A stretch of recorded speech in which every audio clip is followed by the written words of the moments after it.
ನಮಸ್ಕಾರ ಇವರೇ, ಯಾವ ಊರಿಂದ ಬಂದಿದ್ರಣ್ಣ? ನಮ್ಮದು ಕಬ್ಬೂರು ಅಂತೇಳಿ ಹಾವೇರಿ ತಾಲೂಕು, ಹಾವೇರಿ ಡಿಸ್ಟಿಕ್ಕು. ಹ್ಞೂ ರೀ. ಅಲ್ಲಿಂದ ಬಂದಿದ್ದೇವೆ ನಾವು. ಹ್ಞೂ ರೀ. ನಮಗೆ ಏಲಕ್ಕಿ ಸಸಿ ಬೇಕಾಯ್ತು ಅಂತೇಳಿ ಅಲ್ಲಿಂದ ಬಂದಿದ್ವಿ. ಹ್ಞೂ ರೀ. ಈಗ ನಾವು ನಿಮಗೆ ಏಲಕ್ಕಿ ಸಸಿನ ಕೊಡ್ತಾ ಇದ್ದೇವೆ.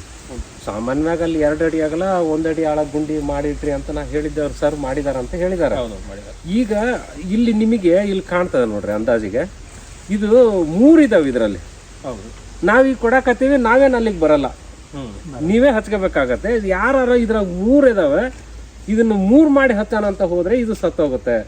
ಓಕೆ, ನಾವೇನು ಕೊಟ್ಟೇವಲ್ಲ ಇದು 3 ಸೇರಿದ್ರು ಒಂದೇ ಗಿಡ ಅಂತೇಳಿ ನೀವು ನಾಟಿ ಮಾಡ್ಬೇಕಾಗತ್ತೆ. ಇದು ಗಿಡ ಇಲ್ಲಿ ಮ್ಯಾಲಿಂದ ಇತ್ಲ ಅಷ್ಟು ಸತ್ತೋದ್ರೂ ಪರವಾಗಿಲ್ಲ, ಈ ಗೆಡ್ಡಿನೇ ಇಂಪಾರ್ಟೆಂಟ್ ಆಗಿರುತ್ತೆ. ಇದನ್ನ ಒಂದು ಸ್ವಲ್ಪ ನಾವು ಮುಂದೆ ತೋರಿಸ್ತೇನೆ ನಾನು ಹೇಗೆ ನಾಟಿ ಮಾಡೋದು ಅನ್ನೋದು. ಆ ಥರ ನೀವು ಸೇರಿ ನಾಟಿ ಮಾಡ್ಕೊಂಡು ಹೋದ್ರಾಯ್ತು. ಮತ್ತು ಇಲ್ಲಿ ಸಾಮಾನ್ಯವಾಗಿ ಸಿಂಗಲ್ ಇರ್ತದೆ. ಇದು ಸಿಂಗಲ್ ಗಿಡ ನಿಮ್ಗೆ ಯಾವ ರಿಸ್ಕ್ ಇಲ್ಲ. ಸಿಂಗಲ್ ಗಿಡನ ಇದನ್ನ ಸಿಂಗಲ್ ಆಗೇ ಹಚ್ಚ್ರಿ. ಇದು ಯಾಕೆ ಸಿಂಗಲ್ ಕೊಟ್ಟಾರ ಅಂದ್ರೆ ಅದು ಸಿಂಗಲ್ ಬೇರಿದೆ ಇದರಲ್ಲಿ. ಬೇರ್ ಯಾವ್ದಿದೆ ಅದೆಲ್ಲ ನಿಮ್ಗೆ ಲೆಕ್ಕ ಆಗಿರುತ್ತೆ, ಬೇರ್ ಇಲ್ಲದ್ ಲೆಕ್ಕ ಆಗಿರಲ್ಲಪ್ಪ. ಆಯ್ತಾ? ಒಂದು ನಾಟಿ ಮಾಡೋದು ಹೆಂಗಂತ ಒಂದು ತೋರಿಸ್ಕೊಡ್ತೇನೆ. ಈಗ ಇದನ್ನ ನಾಟಿ ಮಾಡೋದು ಹೆಂಗಂತ ನಾನು ತೋರಿಸ್ಕೊಡ್ತೇನೆ. ಇದನ್ನ ತಗೊಂಡು ಹೋಗಿ 200 ಲೀಟರ್ ಬ್ಯಾರಲಲ್ಲಿ 100 ಲೀಟ್ರಿಗೆ Red ML ಗೋಲ್ಡ್ ಇಲ್ಲ ಬ್ಲೀಟೆಕ್ಸ್ ಯಾವ್ದೋ ಶಿಲೀಂಧ್ರ ನಾಶಕ ಅಂತ ಒಂದು ಸಿಗುತ್ತೆ ಅಂಗಡಿಯಲ್ಲಿ, ಬೀಜೋಪಚಾರ ಅಂತ. ಇದನ್ನು ನೀರಲ್ಲಿ ಎದ್ದಿ ಒಂದು 5 ನಿಮಿಷ ನಿಲ್ಲಿಸಿ ನಂತರ ನೀವು ಈ ಭೂಮಿಗೆ ನಾಟಿ ಮಾಡ್ಲಿಕ್ಕೆ ಬರ್ಬೇಕು. ಅಂದ್ರೆ ಕೆಳಗಡೆ ಇರೋ ಮಣ್ಣೆಲ್ಲ ಹೋಗ್ಬೇಕಂತ. ಅದನ್ನ ಇದ್ರಲ್ಲಿ ಏನಾರ ಕ್ರಿಮಿಕೀಟ ಇದ್ರೆ ಸತ್ತೋಗುತ್ತೆ, ಕ್ರಿಮಿಕೀಟ ಇದ್ರೆ ಅದು ಸತ್ತೋಗುತ್ತೆ. ಸೊ ಇದು ಫ್ರೀ ಆಗಿ ತನ್ನ ಪಾಡಿ ತಾನು ಬೆಳೀತಾ ಹೋಗ್ತದೆ ಅನ್ನೋದಕ್ಕೆ ಒಂದು ಪೂರ್ವ ಸಿದ್ಧತೆ, ಒಂದು ಬೀಜೋಪಚಾರ ಅಂತೇಳಿ. ಅದು ಯಾವ್ದಾದ್ರು ಬ್ಲೀಟೆಕ್ಸ್ ಇಲ್ಲ Red ML ಗೋಲ್ಡ್ ಸಿಗುತ್ತದೆ ಎಲ್ಲಾದ್ರೂ. ಆ ನಂತರ ನೀವು ನಾಟಿ ಮಾಡೋದು ಹೇಗೆ ಅಂದ್ರೆ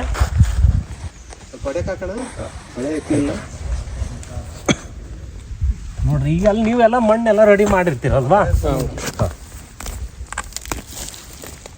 ಪಾಲ ತುಳಿಬೇಡ್ರಿ. ಇಲ್ಲ, ಈಗ ಇದನ್ನ ಅಲ್ಲಿ ಹಚ್ಚಿ ನಂತರ ಮಣ್ಣು ಹಾಕೋದು. ಬೇರೆಲ್ಲ ಮುಚ್ಚಬೇಕಾ? ಅಂದ್ರೆ ಬೇರ್ ಮುಚ್ಚೋವರೆಗೂ ನಾವು ಇಷ್ಟು ಮಣ್ಣು ಹಾಕಿ ಸರಿಯಾಗಿ ಈಗ ಒಂದ್ ಸ್ವಲ್ಪ ಪ್ರೆಸ್ ಮಾಡಬೇಕು. ಈ ಮೊಳಕೆ ಗಿಳಕಿ ನೋಡ್ಕೊಂಡು ಈ ತರ ನೀಟಾಗಿ ಪ್ರೆಸ್ ಮಾಡಿ ಇಲ್ಲಿ ಒಂದು ಕಟ್ಬೇಕು. ಕಟ್ಟಿ ಆದ್ಮೇಲೆ ನೀವು ಒಂದು 2 ತಿಂಗಳು ನೀವು ಇದ್ರ ಸುದ್ದಿ ಹೋಗೋದೇನು ಬೇಡ. ಅದರಲ್ಲಿ ಹುಲ್ಲು ಅಥವಾ ಈ ತರ ಅಡಕೆ ಚೊಂಡಿ ಏನಾರ ಹೀಗೆ ಹಾಕಿದ್ರೆ ಈ ತೇವಾಂಶ ಕಾಪಾಡ್ಕೊಂಡ್ರೆ ಸಾಕು, ಅದನ್ನೆಲ್ಲ ಬೇರ್ ಬಂದು ಸಸಿ ಬರುತ್ತೆ. ಆದರೆ ನೀವು ಇನ್ನೊಂದ್ಸರಿ ನೋಡ್ಕೊಳ್ರಿ, ಇದನ್ನು ನಾನು ಹೇಗೆ ನಾಟಿ ಮಾಡಿದ್ದೀನಿ ಅನ್ನೋದು, ಎಷ್ಟು ಆಳ ಬಂತು ಅನ್ನೋದು ನೀವು ಕರೆಕ್ಟಾಗಿ ನೋಡ್ಕೊಳ್ರಿ. ಇದಕ್ಕಿಂತ ಆಳ ಹಚ್ಚಿದ್ರೆ ಸತ್ತೋಗುತ್ತೆ. ತೆಗಿತೇನೆ ನೋಡ್ರಿ. ಈಗ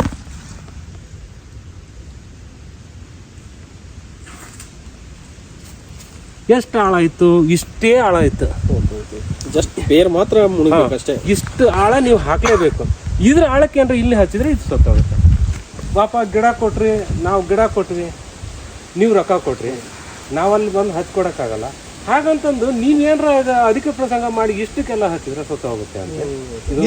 ಮಳೆ ಬಂದ್ಬಿಡ್ತಂದ್ರೆ ಸೂಕ್ಷ್ಮ ಬೆಳೆ ಆಗಿರೋದ್ರಿಂದ ತೇವಾಂಶನ ಕಾಪಾಡ್ಕೊಳ್ರಿ,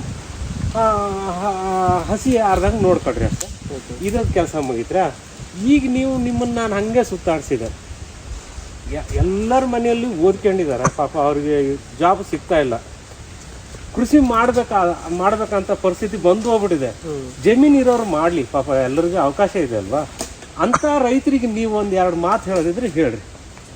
ನಮ್ಮ ತೋಟ ನೋಡಿ ಅನಿಸಿಕೆ, ನಮ್ಮ ತೋಟ ನೋಡಿ ನಿಮ್ಗೆ ಏನು ಅನಿಸ್ತದೆ? ಬೆಳೆಯೋ ಯುವಕರು ಬೆಳೆದ್ರೆ ಬದುಕ್ಬೋದಾ ಹೇಗೆ ಅಂತ. ಎಲ್ಲರಿಗೂ ನಮಸ್ಕಾರ. ನಾವು ಹಾವೇರಿ ತಾಲೂಕು, ಹಾವೇರಿ ಜಿಲ್ಲಾ, ಕಬ್ಬೂರು ಗ್ರಾಮದಿಂದ ಇಲ್ಲಿ ಹಿರೇಜಂಬೂರು ಅವ್ರ ಹತ್ರ ನಾವು ಏಲಕ್ಕಿ ಸಸಿಯನ್ನು ಒಯ್ಲಿಕ್ಕೆ ಅಂತೇಳಿ ಬಂದಿದ್ವಿ. ನಾವು ಈ ತೋಟದಲ್ಲಿ ಎಲ್ಲ ಸುತ್ತಲೂ ಎಲ್ಲ ನಮ್ಮನ್ನ ಕರ್ಕೊಂಡು ನಮ್ಮ ರೈತರು ಎಲ್ಲ ಅಡ್ಡಾಡಿಸಿದ್ರು. ನಾನಾ ಥರದ ಬೆಳೆಗಳನ್ನು ಬೆಳೆದಿದ್ದಾರೆ. ನಿಂಬು ಸಸಿ ಇರ್ಬೋದು, ವಾಟರ್ ಆ್ಯಪಲ್ ಇರ್ಬೋದು, ಏಲಕ್ಕಿ ಇರ್ಬೋದು, ಅಡಿಕೆ ತೋಟ ಇರ್ಬೋದು, ಎಲೆ ಬಳ್ಳಿ ಇರ್ಬೋದು, ನಾನಾ ಥರದ ಬೆಳೆಗಳನ್ನು ಇಲ್ಲಿ ಬೆಳೆದಿದ್ದಾರೆ. ಬೆಳೆದು ಪ್ರತಿದಿನ ಕೂಡ ಇದರಿಂದ ಲಾಭವನ್ನು ತಗೊಳ್ತಾ ಇದ್ದಾರೆ. ಈಗ ಪ್ರತಿಯೊಬ್ಬ ಒಂದು ನೌಕರಿ ಮಾಡುವಂಥ ಒಬ್ಬರು ಯುವಕರು ಏನು ಮಾಡ್ತಾರೆ, ಒಂದು ತಿಂಗಳ ಗಂಟಲೆ ಕಾಯ್ಬೇಕಾಗುತ್ತೆ. ಇದು ಹಾಗಲ್ಲ. ಎಲ್ಲ ಬೆಳೆಗಳನ್ನು ಪ್ರತಿದಿನನೂ ಏನೋ ಒಂದು ರೂಪದಲ್ಲಿ ಆದಾಯ ಬಂದೇ ಬರ್ತಾ ಇರುತ್ತೆ. ಇವತ್ತಿನ ಏನು ಯುವಕರಿಗೆ ಬರೀ ಜಾಬು ಅದು ಇದು ಅಂತ ನೋಡ್ಕೊಂಡು ಎಲ್ಲರಿಗೂ ಜಾಬ್ ಸಿಗಂಗಿಲ್ಲ. ಅಂಥವ್ರು ಏನು ಮಾಡ್ಬೇಕಂದ್ರೆ ತಮ್ಮದೇ ಆದಂಥ 1 ಎಕರೆ ಇರುತ್ತೆ, ಅರ್ಧ ಎಕರೆ ಇರುತ್ತೆ, ಅಂಥದ್ರಲ್ಲಿ ಈ ಥರ ವಿವಿಧ ಬೆಳೆಗಳನ್ನು ಬೆಳೆದು ಪ್ರತಿದಿನನೂ ಆದಾಯ ಬರುವಂಥ ಬೆಳೆಗಳನ್ನ ಬೆಳೆದು ಎಲ್ಲರಿಗೂ ಮಾದರಿ ಆಗ್ಬೇಕು, ಇವ್ರ ಥರನೇ ಮಾದರಿ ಆಗ್ಬೇಕು ಅಂತೇಳಿ ಈ ಮೂಲಕ ಎಲ್ಲರಿಗೂ ನೋಡ್ತಾರೆ. ಕೇಳ್ರಿ ಅಣ್ಣ. ನಾವು ಬಂದು ತೋಟ ವೀಕ್ಷಿಸಿದ್ವಿ ರೀ. ತೋಟ ತುಂಬ ಚೆನ್ನಾಗಿದೆ. ಇಲ್ಲಿ ಯುವಕರಿಗೆ ಸ್ಫೂರ್ತಿ ಆಗುವಂಥ ಒಂದು ಮಾದರಿಯ ತೋಟ ಆಗಿದೆ. ಇಲ್ಲಿ ಬಂದು ನೋಡ್ಕೊಂಡು ನಮ್ಮ ಭೂಮಿಯಲ್ಲಿ ನಾವು ಸ್ವಲ್ಪ ಕೃಷಿಯನ್ನು ಈ ಥರ ಬೇರೆ ಬೇರೆ ವಿಧದ ತಳಿಗಳನ್ನು ಹಾಕಿಕೊಂಡು ಇದರಿಂದ ತುಂಬ ಲಾಭ ಗಳಿಸಬಹುದು ಅಂತ ನಮ್ಗೆ ಅನಿಸಿದೆ. ಹಾಗಾಗಿ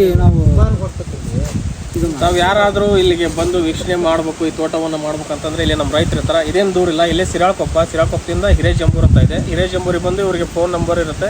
ಫೋನ್ ಕಾಂಟ್ಯಾಕ್ಟ್ ಮಾಡಿದ್ರೆ ಅವರೇ ಬಂದು ಕರ್ಕೊಂಡು ಖುದ್ದಾಗಿ ಎಲ್ಲದು ಬೆಳೆಗಳದ್ದು ಅದರ ವಿವರಣೆ, ಅದು ಯಾವ ಥರ ಫಲ ಕೊಡುತ್ತೆ, ಯಾವ ಥರ ಹಚ್ಚಬೇಕು ಅನ್ನೋದು ಅದೆಲ್ಲ ಮಾಹಿತಿಯನ್ನು, ಸಂಪೂರ್ಣ ಮಾಹಿತಿಯನ್ನು ಇವರು ತಿಳಿಸ್ಕೊಡ್ತಾರೆ.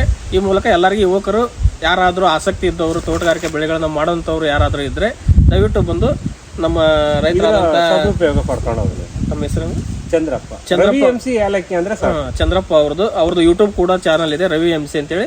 ಅವ್ರು ಬಂದು ಕಾಂಟ್ಯಾಕ್ಟ್ ಮಾಡ್ಬೇಕಂತೇಳಿ ಈ ಮೂಲಕ ಕೇಳ್ಬೋದು.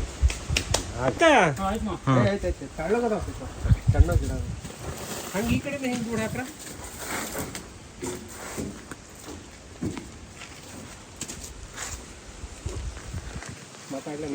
ಸರ 10 ಕಟ್ ಅದಾವ.